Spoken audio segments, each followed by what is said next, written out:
WatchPitch podcasters and videocast watchers here on the WatchPitch channel.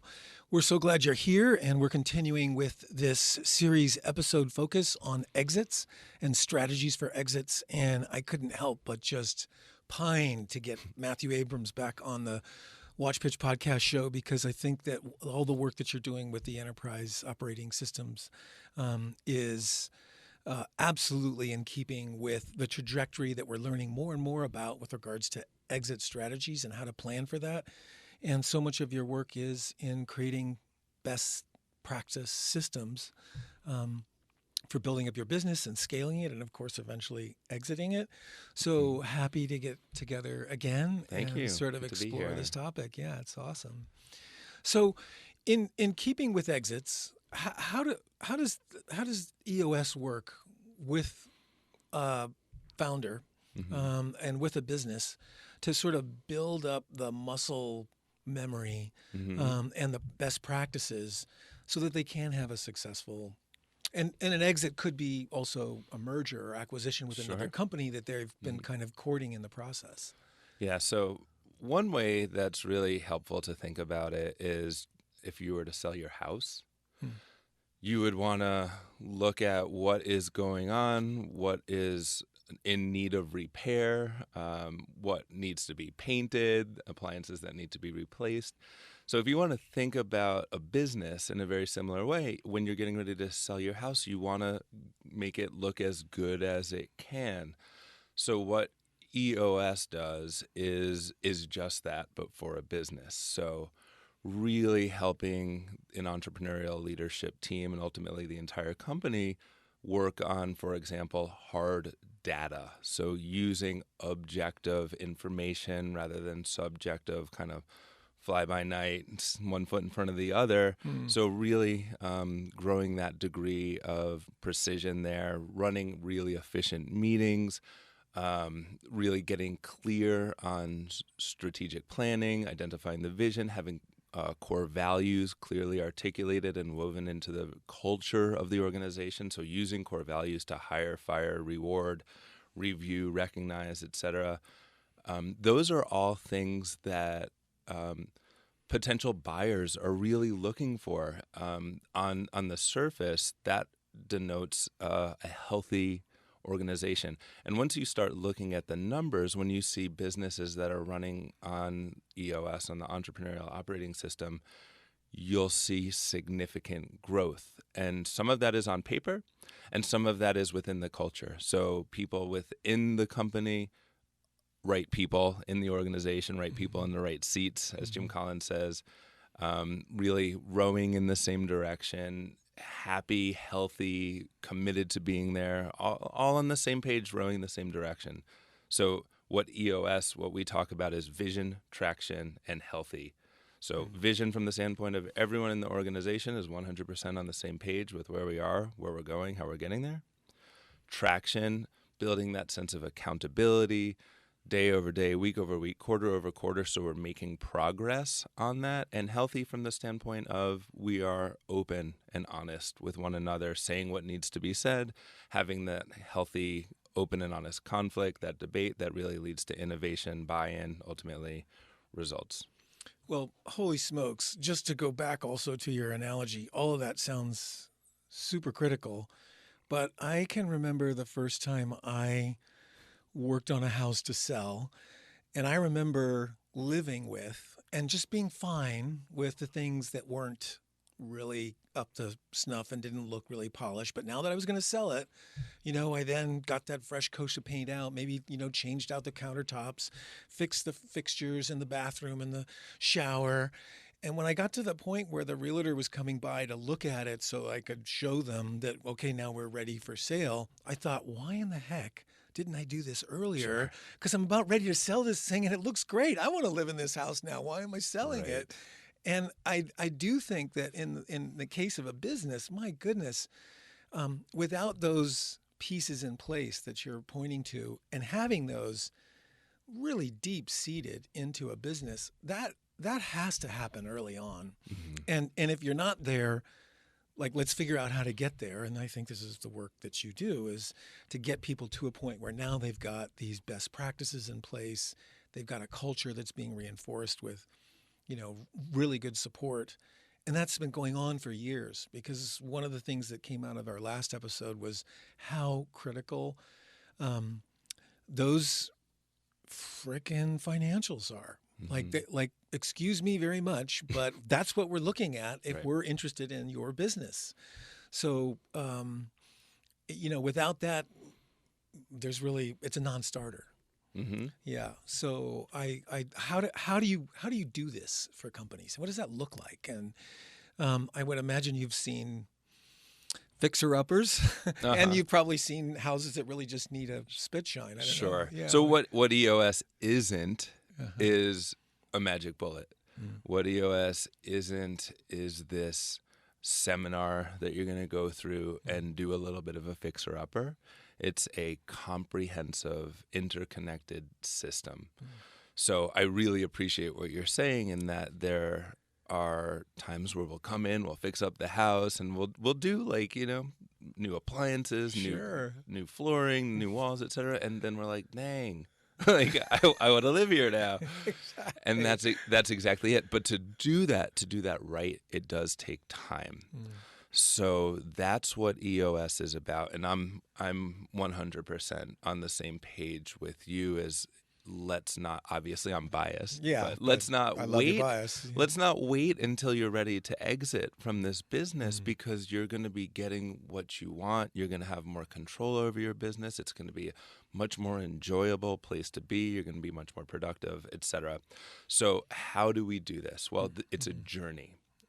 And what we do, we are, when I say we, I mean what we're called as implementers. So there are about 250, 300 of us trained around the world that are working with almost 8,000 businesses around the world. And what we do is we start with what's called the 90-minute meeting. And this is a kind of like a workshop, a free kind of offering. We believe in giving first and demonstrating the value of EOS. So we go in, work with the leadership team for 90 minutes, share a little bit about us, about EOS, about us as implementers, learn a little bit about the company, and then share the model, these 6 components of EOS, and then the process. So the process is they say, this sounds great, let's move forward. And we come back in the near future with a full day session where the client learns these foundational tools. So they leave this full day session with new tools, activated, starting to use them. And then 30 to 45 days later, we come back for another full day session where we're answering 8 questions, which is really kind of the DNA of an organization, core values, core focus, 10-year target, marketing strategy, etc. So really, like, who is the company? Why do they exist? What are the values that guide them? And then we come back again 30 to 45 days later, do review, make sure the client is operating, has really clear sense of the different tools and are using them and feel confident about them. And then we move into execution mode. So I work with my clients every quarter, looking back, reflecting, learning, integrating that learning, putting a strategy for the next quarter together, and then solving issues. And we do that every quarter. And once a year, we come in for an annual that's a bit of a deeper dive, and then move back into quarterly execution. Generally, I work with my clients for roughly 24 months. And the idea is they are consistently building that capacity internally. And I am moving further and further out. So that's one thing that I love about it is I'm not indentured. I'm not embedded in the company for years and years. I'm working with them as a partner to really build that capacity so I become redundant.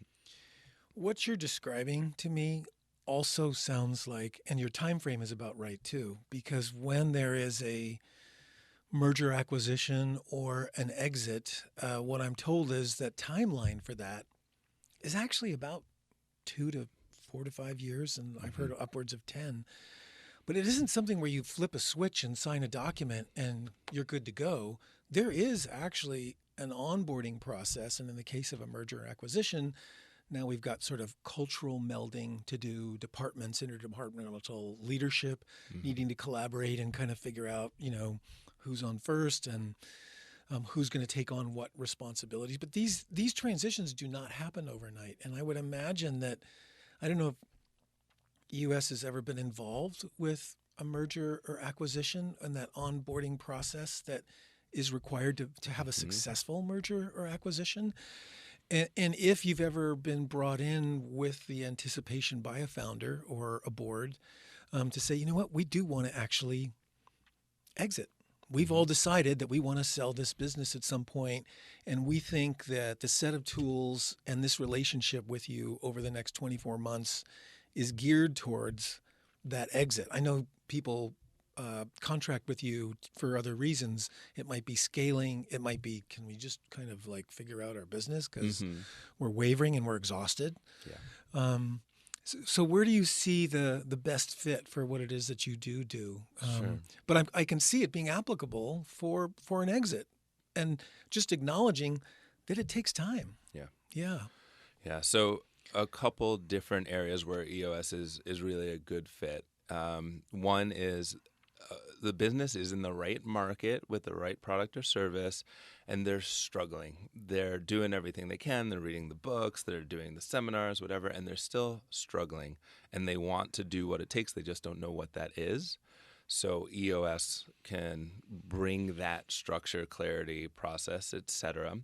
Companies, as you mentioned, that are ready to scale, they're doing really great, and they just see that in the future they're going to be growing by 2, 3, 5x, and they are aware, they have the wisdom to know that they're going to be building a skyrise on this 2-floor building right now, and the foundation that works for 2 floors is fine, but this foundation is not going to work for 10 floors, for 100 floors.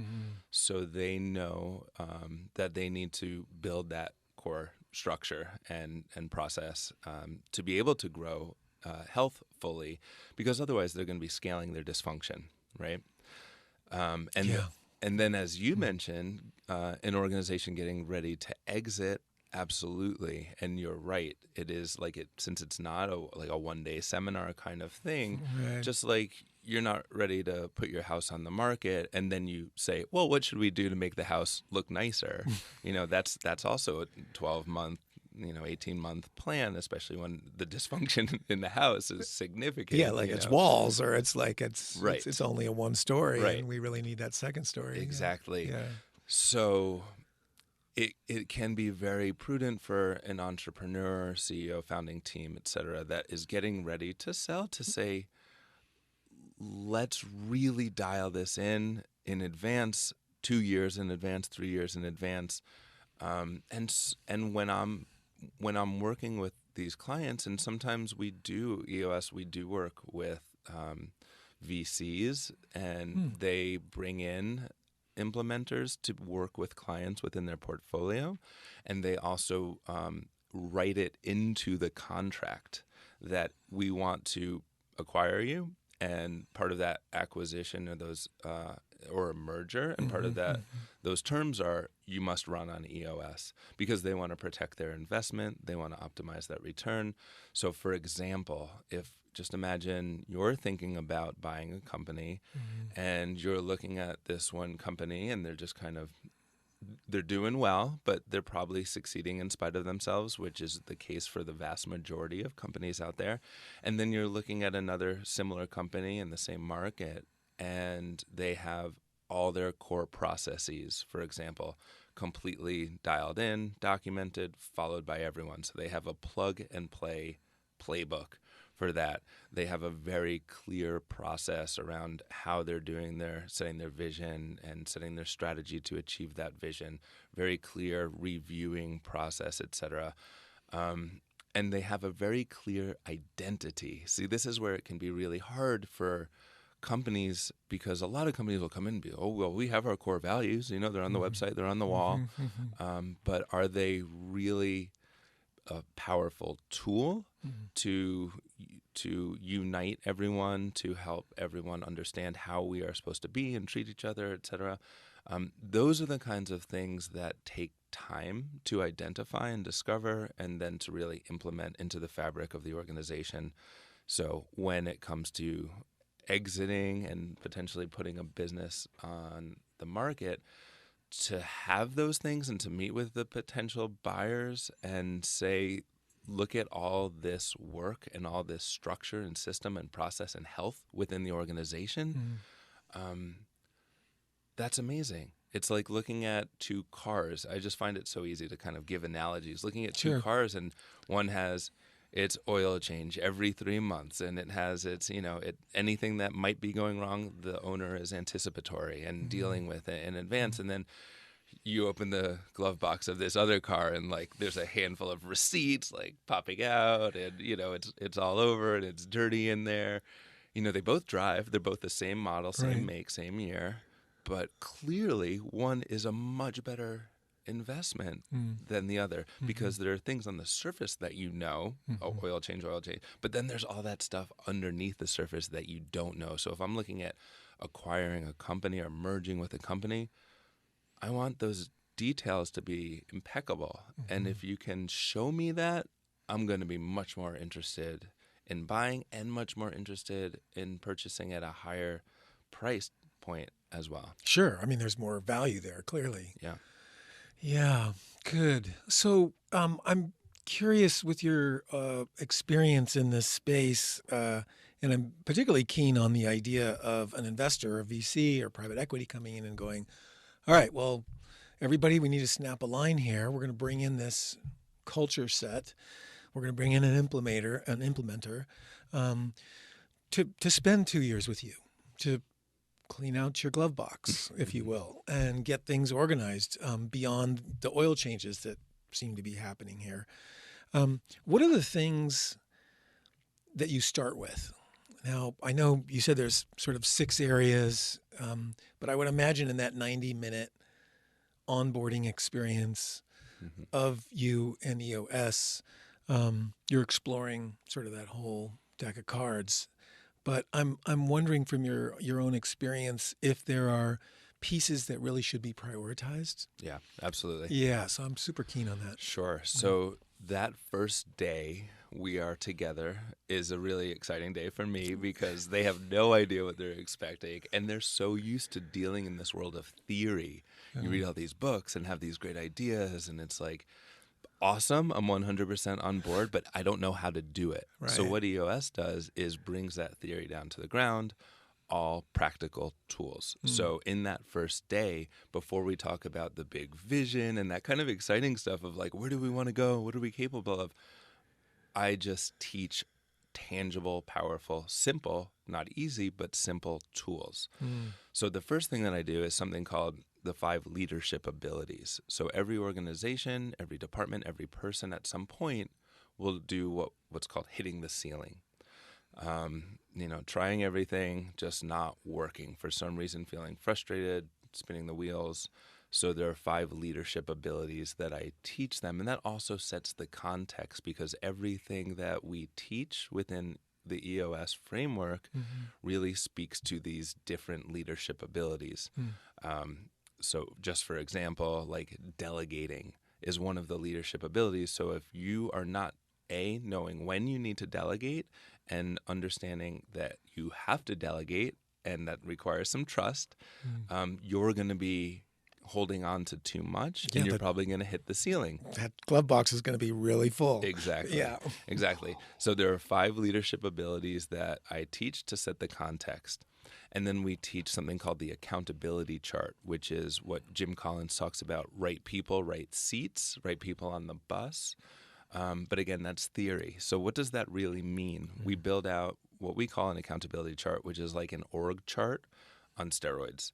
So what are the right seats for your organization moving 6 months into the future? So we're always anticipatory. So what does that structure look like? And then what are the different functions within those seats? So making sure that one person is accountable for each function: because when two people are accountable for the same thing, which is common in a lot of organizations, nobody is ultimately accountable. Right. So we build that structure, build the functions, and then we see, do we have the right people for those right seats? And right people, simply core values fit. So we overlay the people, and it's like we fired everyone, and now we're rehiring them for those seats. So that's the first thing that we do is see what is the right structure, and where do we have the right people in the right seats, and where do we have issues? Either we don't have a person in the seat, or we have a wrong person in the seat. We just figure out what those issues are, so it's creating awareness. And once we do that, I teach something called ROCKS, and this is really how do we create a 90-day world with our priorities. So every quarter we're asking what are the 3 to 7 most important things that we are accomplishing as an organization and as an individual. So we set those rocks because oftentimes when everything is important, nothing is important. So we're really looking at what are we saying no to and gaining alignment and accountability. So one person is accountable for each of those different rocks or 90-day goals. And that'll be assigned during that discussion. Exactly. And it's not really assigned as much as it is discovered throughout open and honest dialogue, debate, and then we clarify what that is, and then someone owns each of them. So that degree of accountability is really important. And then we create measurables. So again, you'll remember in the beginning of this conversation, I was talking about moving from the subjective, feelings-based kind of way of guiding an organization to good, hard data. So we create a scorecard. I mean, it's called a lot of things, dashboard, KPIs, whatever. But we are understanding what are the most important things. So again, if you're a pilot and you're looking at these different gauges, altimeter, speed, fuel, that's an important one for sure. So we understand what are the different gauges that we need for this organization, and we look at them in a weekly fashion. So rather than looking at those trailing indicators, P&Ls, every month, every quarter, et cetera, we're looking at 5 to 15 numbers that are really guiding us and helping us be, weekly, 13 weeks. So every quarter we're looking at these numbers so we can see patterns develop and be proactive, which is another one of those 5 leadership tools is predicting. So how do we predict in the best way we can? So this increases accountability, this increases expectations, this helps us to be predictive when issues are coming up. If we're off on a key measurable for 5 weeks in a row, maybe we need to have a conversation with someone, maybe we need to shift a process, we need to do something. So it just creates a little red light, pay attention to me, so we can deal with that as soon as possible. And the last thing that we teach is what we call the L10 meeting and a meeting pulse. So we at EOS, we meet with our clients every year and every quarter, and they meet on their own every week. So we, over 10 years of refinement, EOS has been around for over 20 years, but in the first 10 years, there was a lot of refining of trying to answer this question. What is the most efficient way that we can accomplish everything we need to accomplish in a meeting? Because if you ask the average client or the average business, if you were to rate your meeting on a scale of 1 to 10, 10 being the best, the average rating is a 4. Because most times we come in and we say, what do we need to talk about right now? Yeah. So this is a proven process. Sort of crisis management. Exactly. Right. What are the fires we need? Right. And oftentimes they're discussing it, but they're not identifying the root of the issue. So we're coming up with a plan at the end of the meeting. Coming up with a plan, developing accountability. Who's owning this? Yeah. Exactly. Yeah. So we teach this level 10 meeting, which just begins with reporting out. How are you doing? Are you on track or off track with your rocks? Are there customer employee headlines that need to be talked about, shared, discussed? To-dos, are your to-dos from last week getting to done, et cetera? So there's a handful of reporting out. And then the majority of the meeting is solving issues. So we have this list of 15 issues, and we say, what are the top 3? We do that every time. What are the top 3? And then we prioritize those top 3. And that's the focus. And that's the focus. So that's why we identify the root of the issue, and then we discuss relevant facts, data, perspectives, etc., and then we move to solve. And we're always trying to solve for the root, because oftentimes we solve for symptoms. So it's like you have a weed, you pull out the top of the weed, and we're like, oh, great, that was productive. And then 3 weeks later, the weed is back. So we need to pull the root out. So that's what I teach my clients. And again, all of these things that I'm teaching are these tools so they can leave this first day and be messy, training wheels, fall over a couple of times, whatever. And then we come back the next month and they have some issues and this wasn't really working well. And what was this again? And so they learn by doing, and then we come back and really dial it in. But to answer your question, on that first day, they're really learning what we call these foundational tools so they can start making progress and really dialing those in. Nice. And so I would imagine many of those things, without those sort of deeper refinements, are eventually going to be in place. And I would imagine for the businesses who now want to scale. Mm-hmm. So they've hit some benchmarks internally. They realize they just are really good at what they do. And now they just want to take it somewhere else and just get bigger because there's a bigger market. There's a bigger market opportunity somewhere. Right. How do I do that? And yeah, we may have our glove box overloaded a little bit, but it's not so bad. And we're kind of managing it. But we know we don't want to take that into the next market or take that into the next opportunity here for scaling.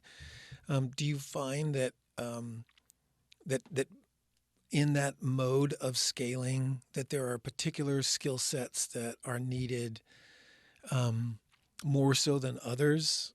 Because what you're describing to me seems so core and so functional, because I think a lot of us as business owners kind of are shooting from the hip initially and we're being very reactive to the market. But once you've settled out and you've got cash flows and you've got people actually in those seats and things are kind of operational and working, we're good. But now we're also seeing opportunity where, gosh, there's a market there I'd love to get access to. But in order to do that, like you said, I need to go from that 2-story building to a 10 or 50-story building. What are some of the places you look at? And maybe it is foundational and these are what you're looking at, but I'm curious if there's anything in particular for scalability that's super important. Yeah. So great question. Well, there's 2 ways to answer this. What in EOS, we look at businesses in 2 ways. One is healthy and the other is smart. So what smart is clear vision, clear strategy, building accountability, those kind of more masculine traits, the where are we going, how are we getting there, who's accountable for what, to-dos, to-done, etc. Let's move. And the other is healthy. And that's a little, most businesses are pretty good at that smart. Let's move. But the healthy component is that more feminine, if you will, that deep listening, that vulnerability, that contemplative component. So EOS does a pretty good job it does a very good job in the smart. And with that clarity that EOS provides, as far as core values, as far as consistently helping our clients debate and engage in conflict and do that in a thoughtful, aligned way, that we're all on the same team. We all understand what we stand for. We do a pretty good job. And there are some areas where EOS doesn't, EOS is not everything for every company. But it's really good at creating that structure. And that structure and expectations and accountability is really essential to be healthy. Sure. But the other side of it is, as we're scaling, we're increasing complexity. So humans, by their nature, are incredibly complex. So when we're increasing the complexity of complexity, obviously our ability to be in touch with what's going on internally as a person, internally as a team, internally as a company, is really key. To genuinely be in touch with the emotions that are coming up, the hopes, the fears, etc. And then to be in touch externally. What is the market doing? How are we fitting in or not fitting into that market? That's that element of contemplative business, that again, that healthy, that feminine side. So one of the things that's really essential is what Patrick Lencioni, 5 Dysfunctions of a Team, calls vulnerability-based trust. So when we're growing in complexity and we're scaling, we don't know where we're going. We have a sense, but like Mike Tyson said, everyone has a plan till you get punched in the face. Right. Same thing. Like, we have a plan, it's a good plan, but we are also entering uncharted waters. So our ability to be in touch, to be vulnerable with ourselves, to drop the armor. Oftentimes leaders within companies, especially CEOs, founders, have this sense of this false pathological belief that they have to have it all figured out. They have to have all the answers. That like toxic masculine, that very unhealthy, like command and control and infallibility. Right. Yeah. Right. So what I've seen is the companies that scale successfully are the ones that are able to be humble and confident. So clear on where it is they're going, but also saying things like, I need help. I'm not sure how to do this. I'm so glad you're on my team. I would never be able to do something to the quality in which you do it. That is so empowering. And that's courageous leadership. So that degree of modeling vulnerability, of compassion, of care, that's what I've seen separates companies that can fall apart when they're entering the atmosphere and scaling, and those companies that make it through, because it is going to be hot. It is going to be, things are going to be rattling, bolts are going to come out, and we got to figure out how we're going to take care of each other and how we're going to be in touch with what's coming up. So companies that can trust each other, trust themselves, be open and honest in that space, can navigate that complexity and be grounded in that process. So to sum up, that degree of SMART, getting the tools, systems, processes, data, right people, right seats, structure, et cetera, get that as in place as possible. And EOS does a phenomenal job with that. And then the healthy component, the softer skills, open, honest. That way, as we are taking one step at a time, we're being really clear on where we are, how we are, and connecting intimately, authentically with one another internally, and also seeing what's out there in the world and how are we navigating in a meaningful, responsive way. It reminds me of how an organization, much like an organism, if it's well connected, and there's, lifeblood running through an organism, and it is highly tuned and communicating really well with itself, disease doesn't hang out for very long. So in the same way, in an organization, if you've got sort of these blockages where there's maybe an absence of humility because there's some control gatekeeper who, is being very controlling, you start to create disease within that organization. And I would imagine that as you move or evolve or take on these additional feminine or emotional or intuitive kinds of skill sets that are required when you are scaling, that so much of this meeting culture that you're talking about in particular, where if you've got these best practices in place for doing really well with your meetings, in other words, those times when we're connecting, that's happening really well. Because I would think that if it's not being communicated, then that's where trust starts to get lost and humility might take a back seat to, charging ahead. So it would strike me that if that culture of good meetings and good practices and good connecting with one another, because, life is going to come at you randomly and every market's going to have its own nuance. And so to scale into a new market, I love this mantra of listening. I mean, you got to start there, and there's like awesome amount of content around the people who have learned those lessons around the importance of listening. But yeah, I would imagine that critical in this mix of this additional skill set when scaling is getting really good at those meetings, so that you are well connected. I'm still gonna, though, lean towards these financials. Sure. And so maybe in those financials, maybe it does play itself out. I don't know. And this is why I'm equally curious and why I'm so inspired to do this show and to be able to explore for myself as well as for our listeners, how people make that transition or how they begin to acquire the skills that are necessary to scale or to build a company's worth towards an exit or towards an M&A. So is there anything that I'm missing with regards to these meetings being really good connecting points or nodes where, there's basically some really good health there, and then if it's healthy there, it's fine. It can handle the chaos. Yeah. Is there anywhere else that people should be thinking about? Sure. Well, a couple things on that. One is meetings, the subtext of effective meetings is healthy, open, and honest communication.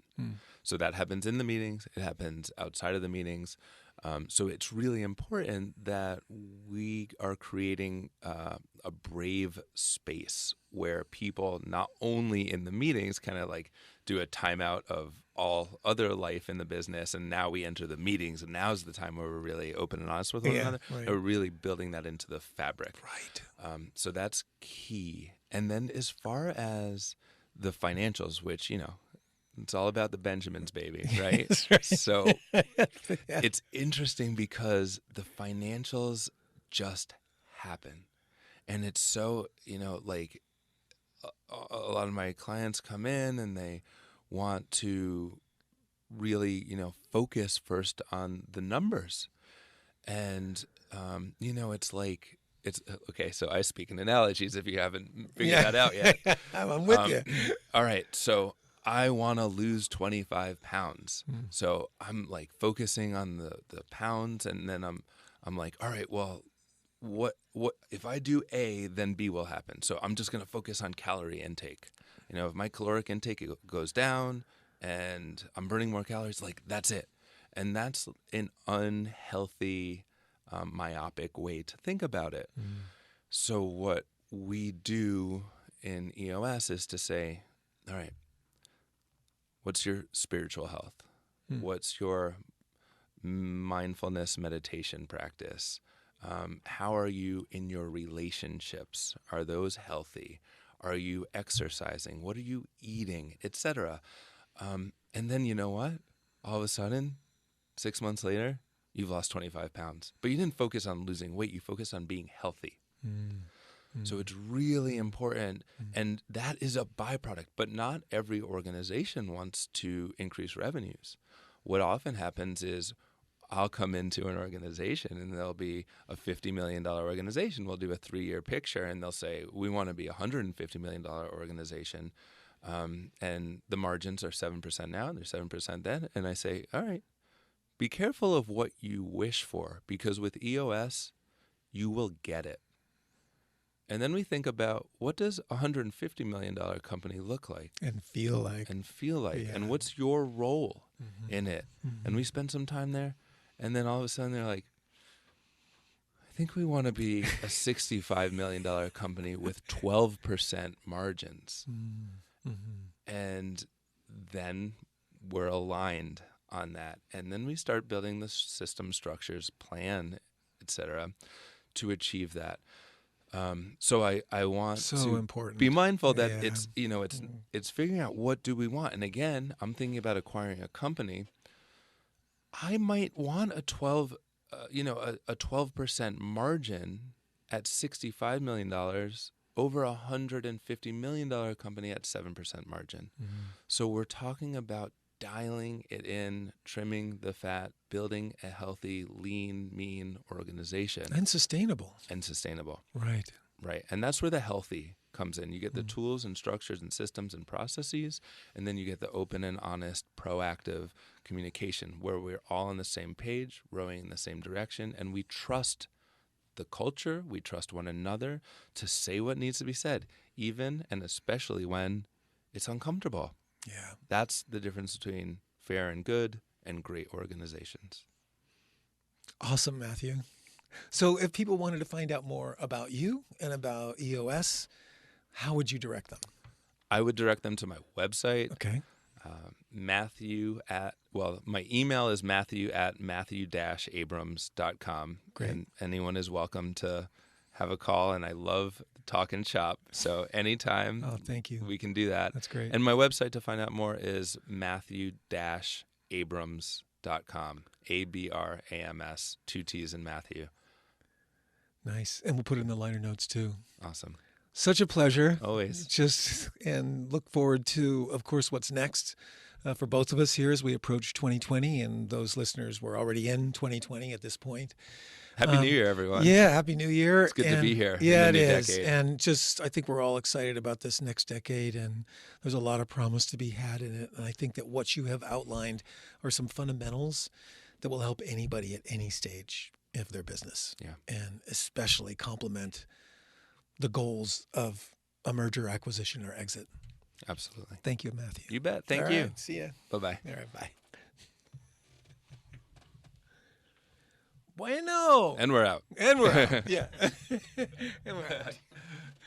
Cool. Awesome, man. Yeah, Thank that was you. great. And I really appreciate where we went there in a direction that was super dense and valuable, and at the same time open-ended enough to be able to invite people into some further inquiry. Yeah. That was great.